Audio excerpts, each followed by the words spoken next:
அன்பானவர்களே வணக்கம், வாழ்த்துக்கள். God bless you all. ஹமாஸின் அடங்காத மனது, வெறிகொண்ட மனது உலகத்தில் பேரழிவுகளை ஏற்படுத்தும். ப்ளஸ் பைபிள் தீர்க்க தரிசனங்களை முன்னெடுத்து கடந்து செல்லும். அதுதான் ஹமாஸுடைய இப்போது இருக்கிற அந்த மனக்கடினம். பார்த்தீங்களா, ஹமாஸ் ஆல்ரெடி நிராயுத பாணிகளாக மாற்றப்படுவார்கள் என்று சொல்லி ட்ரம்ப் அவர்கள் எச்சரிப்பு கொடுத்திருக்கிறாரு.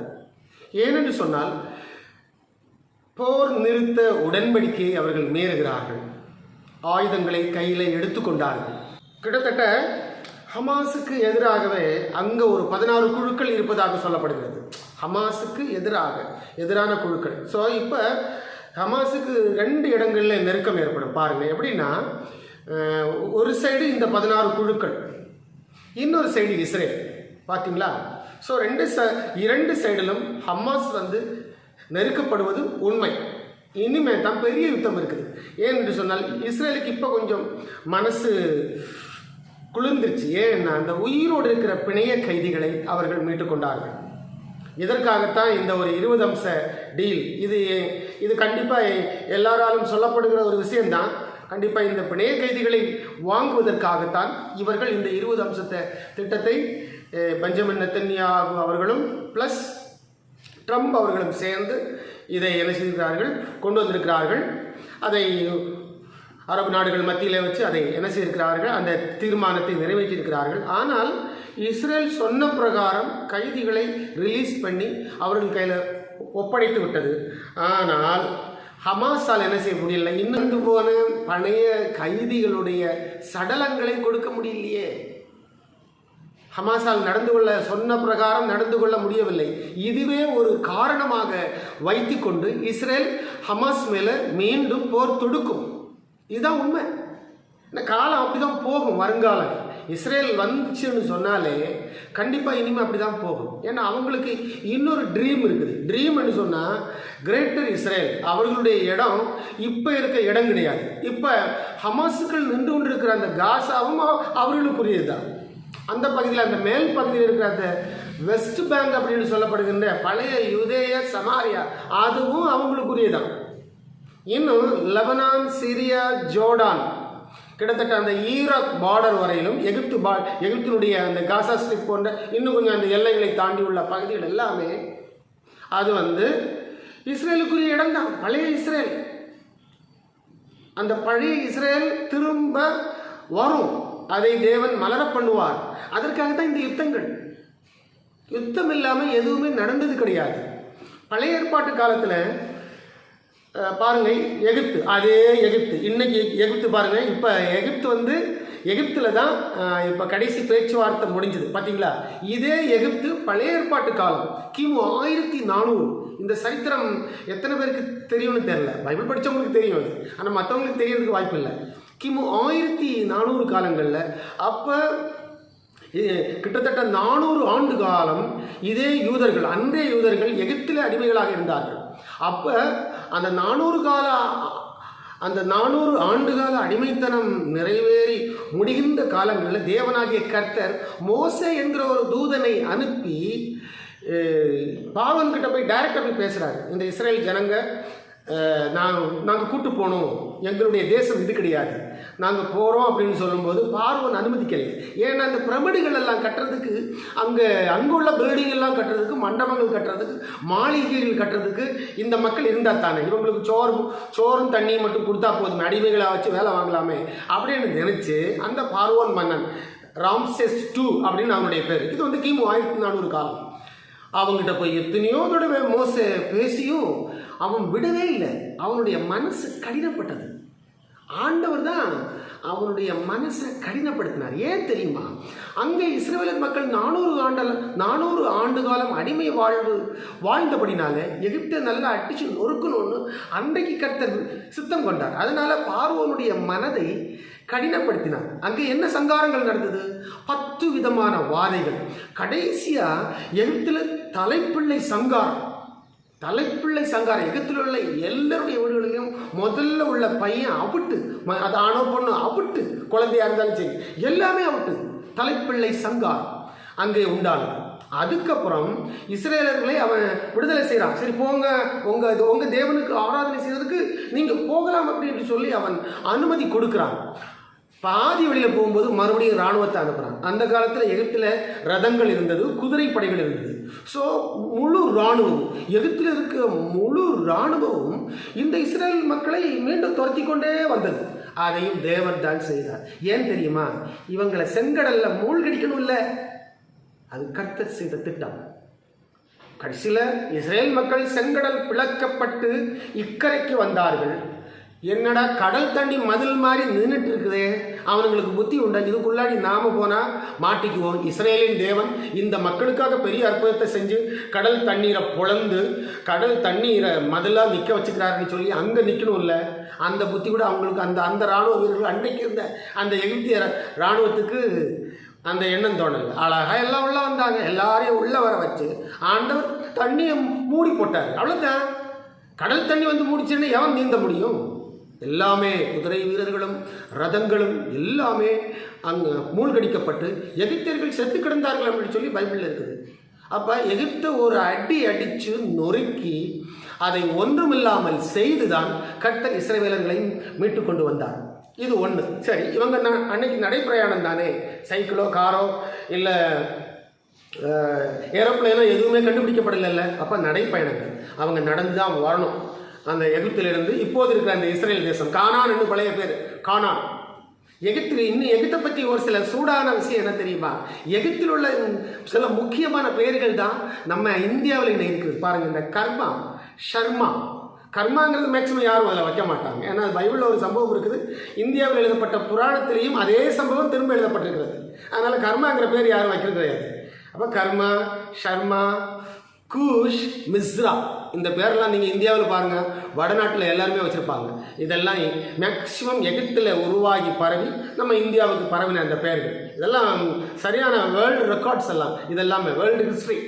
பைபிள் அந்த அளவு ஒரு பெரிய உலக சரித்திரத்தை கொண்டதாக இருக்கிறது.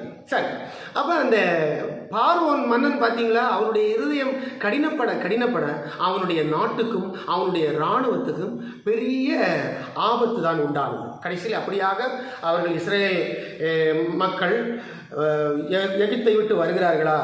வர வழியிலேயே 31 யுத்தங்கள் செய்திருக்கிறார்கள். 31 ராஜாக்கள். பாருங்க, அந்த கிமு 1400 காலங்களில் இருந்து 31 ராஜாக்களை அவர்கள் முறியடித்துத்தான் இப்போது நீங்கள் பார்க்கிற அந்த கானான் என்று சொல்லப்படுகின்ற அந்த தேசத்துக்கு வந்து சேர்ந்தார்கள். அப்பொழுது அவர்கள் வந்து சேரும் பொழுது இப்போ இருக்க அந்த லெபனான், சீரியா, ஜோர்டான், இந்த காசா, அப்புறம் அந்த வெஸ்ட் பேங்கில் இருக்கிற அந்த யூதேயா, சமாரியா போன்ற இடங்கள் எல்லாவற்றையும் அவர்கள் பங்கிட்டு கொண்டார்கள். தெரியுமா? அதுதான் முதலாம் இஸ்ரேல் தேசம். இப்படி பார்த்தீங்கன்னா அன்றைக்கும் அவர்கள் வந்து சேருவதற்கு யுத்தம் தேவைப்பட்டது. எகிப்திலிருந்து வரும்போதே ஃப்ரீயாக தான் வந்தாங்க. கடைசியில் செங்கடல்ல இருந்தே என்ன ஆகிப்போச்சு, யுத்தம் ஆரம்பிச்சது.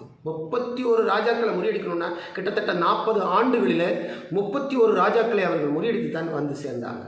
ஒரு பார்வனுடைய இருதயம் கடினப்பட்டபடினால அவ்வளவு சேதம். அன்னைக்கு வீழ்ந்த எகிப்து தான் அன்றையிலிருந்து எகிப்து கொஞ்சமாக வீழ்ந்து பாபிலோனியர்களால் ஜெயிக்கப்பட்டு, சீரியர்களால் ஜெயிக்கப்பட்டு, அப்படி எகிப்து கொஞ்சமாக என்ன செய்து வீழ்ந்து போனது. இன்றைக்கு எகிப்து ஒரு இஸ்லாம் நாடாக இருக்கிறது. இது நான் இப்போ சொன்னது எகிப்தினுடைய பழைய வரலாறு, கிமு 1400க்கு மேலே உள்ளது. அது செம வரலாறு.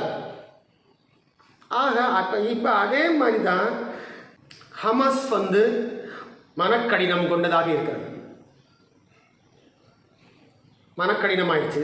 அப்போ ஆண்டவர் இந்த யுத்தத்தை நிறுத்த விடலை. கர்த்தருக்கு வேற ஏதோ திட்டம் இருக்குது, வேற ஏதோ திட்டம் ஒன்றும் இல்லை. கிரேட்டர் இஸ்ரேல் மாறப்போகுது. இந்த யுத்தங்களில் எவ்வளோ நாள் கண்டினியூ ஆகும்னு சொல்ல முடியாது, ரொம்ப காலம்லாம் போகாது. கர்த்தரை தடுத்து நிறுத்தி இஸ்ரேலுக்குரியதை என்ன செய்துவார், அதை அந்த விஸ்தீகரணம், அந்த எக்ஸ்பேன்ஷனை கொண்டு வந்துடுவார்னு நாம் வருகின்ற நாட்களில் கண்டிப்பாக எதிர்பார்க்கலாம், 100% எதிர்பார்க்கலாம். இப்போ இன்னும் இஸ்ரேல் இராணுவம் காசாவை விட்டு வெளியே வரவில்லை. 55% இராணுவம் இன்னும் காசாவுக்கு உள்ளாடி தான் இருக்குது. இன்னும் இப்போ சமீபத்தில் நேற்றுக்கெல்லாம் இஸ்ரேலுடைய இராணுவ மந்திரி இஸ்ரேல் காட்ஸ் அவரும் சொல்லிட்டார், கண்டிப்பாக மீண்டும் எங்களுடைய யுத்தம் என்ன செய்யும் தொடரும். காசாவில் இந்த அளவு ஹமாஸ் தீவிரவாதிகள் அப்பாவி பொதுமக்களை இப்பொழுது கொலை செய்கிறார்கள். நேற்றைக்கு ஒரு தாயையும் 2 குட்டி பசங்களையும் அவர்கள் நடு ரோட்டில் இழுத்து வந்து எல்லாரும் முன்னாடியும் ஏதோ ஹமாஸுக்கு எதிராக பேசினார்கள் என்று சொல்லி 3 பேரை சுட்டுக் கொண்டார்கள். பார்த்தீங்களா, குட்டி பிள்ளைங்களையும் லேடிஸையும் கொள்வது தான் இவங்களுக்கு வேலை. ஒரு இராணுவ வீரர்கிட்ட தில்லாக எதிர்த்து நிற்கிறதுக்கு முடியாது.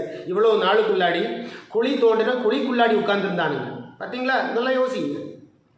இவங்களுக்கு ஏன் தான் இப்படி பணம் கொடுத்து இந்த அளவு வளர்த்து விட்டாங்கன்னு தெரியல. அதான் இந்த அரபு நாடுகளுக்கு வேற செலவு பண்ணுறதுக்கு வழியே தெரியாமல் போச்சா? இந்த மாதிரி குழுக்களுக்கு இவர்கள் பணத்தை கொடுத்து இவர்கள் உருவாக்கி விட்டார்கள். எப்படியோ இஸ்ரேலை வென்று விடலாம், ஜெயித்து விடலாம் அப்படின்னு சொல்லி. நிச்சயம் நடக்காது பிரியமானவர்களே. ஏன்னா பைபிளில் வேற மாதிரி தீர்க்க தரிசனம் இருக்குது. அதனால் இப்போ 22 சடலங்களையும் கொடுக்க முடியல, எங்களால் தேட முடியல, இடிபாடுகளுக்குள்ள கிடக்குது. அதனால் இனிமேல் அதை கேட்காதீங்க அப்படின்னு சொல்லி ஹமாஸ் கையை விரித்து காட்டுது. இது ஒரு விஷயம். ஆயுதங்களையும் கையில் எடுத்து கொண்டார்கள். இப்போ என்னென்னா, இஸ்ரேலில் போய் இந்த ஹமாஸ் தீவிரவாதிகள் பயங்கரவாதிகள் இஸ்ரேலில் ரத்தம் சிந்தினபடினாலே, இஸ்ரேல் மக்களுடைய ரத்தத்தை சிந்தினபடினாலே ஹமாஸ் அழிகிற வரைக்கும் கர்த்தர் விடமாட்டார். மனிதர்கள் வேணா இந்த மாதிரி தீர்மானங்களை கொண்டு வரலாம். வேறு ஏதாவது ஒரு தீப்பறி மாதிரி இன்னொரு விஷயம் உருவாகி அது சமாதானம் வர மாதிரி இருக்கும், மறுபடியும் அது ஆரம்பிக்கிற மாதிரி இருக்கும். கர்த்தர் யுத்த வீரராக இருக்கிறார். பழைய ஏற்பாட்டு காலத்தில் அப்படிதான். கர்த்தர் பெரிய ஒரு யுத்த வீரர். கிரேட்டர் இஸ்ரேலாக இஸ்ரேல் மாறப்போகுது. பைபிள் தீர்க்க தரிசனத்துக்கு ஒத்த பிரகாரம் உலகமும் உலக அரசியலும் இஸ்ரேல் தேசமும் சுற்றி இருக்கிற அரபு நாடுகளும் சேர்ந்து பயணிக்கும். கடைசியில் இஸ்ரேல் தேசம் கிரேட்டர் இஸ்ரேல் தேசமாக மாறும். நெடுநாளாய் அவர்கள் காத்து கொண்டிருக்கின்ற திப்திராயனால் இடிக்கப்பட்ட அதே தேவாலயம் மீண்டும் ரிவைவ்டு ரோமன் எம்பையர் என்று சொல்லி இன்னொரு அரசாங்கம் வரும். அது ரொம்ப சீக்கிரம் வரும். இந்த உலக நாடுகள் எல்லாம் அதாவது 3ஆம் உலக மகா யுத்தத்துக்கு அப்புறம் மேக்சிமம் எல்லா உலக நாடுகளும் பவர் இழந்து போகும். அப்போ ரிவைவ்டு ரோமன் எம்பையர் என்று சொல்லப்படுகின்ற இப்போது இருக்கின்ற EU nation, European union nation உலகை ஆளும் தகுதி மிகுந்ததாக மாறி உலகத்தை ஆளுகை செய்யும். அந்த ஆளுகை வரும்பொழுது யூதர்கள் 3ஆம் தேவாலயம் கட்டுவார்கள். சப்போர்ட் அதிலிருந்து கிடைக்கும், அந்த EUவிலிருந்து கிடைக்கும், யூரோப்பியன் யூனியன்லேருந்து கிடைக்கும். முதல்ல 2ஆம் தேவாலயம் கட்டுறதுக்கு சப்போர்ட் எங்கிருந்து கிடைச்சி தெரியுமா? ஈரான்லேருந்து கிடைச்சிது. ஈரானுங்கிறது இப்போ உள்ள பேர், பழைய பேர் பெர்ஷியாவிலிருந்து கோரஸ் மன்னனால் உதவி கிடைத்தது. அதே மாதிரி தேவாலயமும் கட்டுவாங்க. தேவாலயம் கட்டுறதுக்கப்புறம் அதே யூரோப்பியன் கவர்மெண்ட்டில் அடுத்த ஒரு பெரிய ஒரு ஒன் வேர்ல்டு லீடர் அதில் இருந்து எழும்புவான். வேர்ல்டு லீடர் ஆன்டி கிறிஸ்டன்னு பைபிளில் இருக்கும். அவன் உலகத்தை ஆளுகை செய்வான். அவன் வந்து ஜெருசலேமில் நான் தான் கடவுள்னு சொல்லி உட்கார்ந்துருப்பான். அதுதான் முடிவு கட்டம். இந்த பூமியினுடைய பழைய ஏற்பாடு மற்றும் புதிய ஏற்பாடு இரண்டினுடைய நிறைவு கட்டமாக இருக்கும். அதனுடைய முடிவு பகுதியில் கிறிஸ்துவனுடைய வருகை, பகிரங்கமான வருகை, வெள்ளை குதிரையின் மேல் வருகின்ற, வானத்திலிருந்து இறங்கி வருகின்ற அந்த வருகை உண்டாகும். இப்படி தாங்க போகும். அந்த வருகை வந்ததுக்கு அப்புறம் அதில் அவருடைய வருகையிலேயே அர்மகதம் யுத்தம் என்கிற ஒரு யுத்தம் ஒன்று நடக்கும். அந்த யுத்தத்துக்கு பிறகு 1000 வருட அரசாட்சி பூமியில் உண்டாகும். இதுதான் உலகத்தினுடைய விதி, போக்கு, கர்த்தருடைய திட்டம். காட்ஸ் டிஸ்பென்சேஷனல் ஆக்ஷன்னு சொல்லுவாங்க. இது எல்லாமே அவருடைய கோல், அவருடைய பிளான், அவருடைய திட்டம் என்று தான் இதனுடைய அர்த்தம். இப்படி தாங்க போகும். ஆனால் இது யாருக்குமே நம்புறதுக்கு மனசு வராது, மனசு அது ஒவ்வாது. இப்படியெல்லாம் நடக்குமா அப்படின்னு சொல்லி 1900 ஆண்டுகளுக்கு முன்பாக காணாமல் போன இஸ்ரவேலர்கள் திரும்பவும் அதே இடத்துக்கு, சேம் இடத்துக்கு வந்து இன்றைக்கு உலகத்துக்கே ஒரு அடையாளமாக நிற்கிறார்கள் என்று சொன்னாங்க. இது என்னத்தை சொல்ல? விட்டு போன இடத்துக்கு திரும்பவும் கரெக்டாக அதே பிளேஸுக்கு வர முடியுமா? கொஞ்சம் யோசித்து பாருங்கள். நன்றிகள் பிரியமானவர்களே. God bless you all. Thank you all.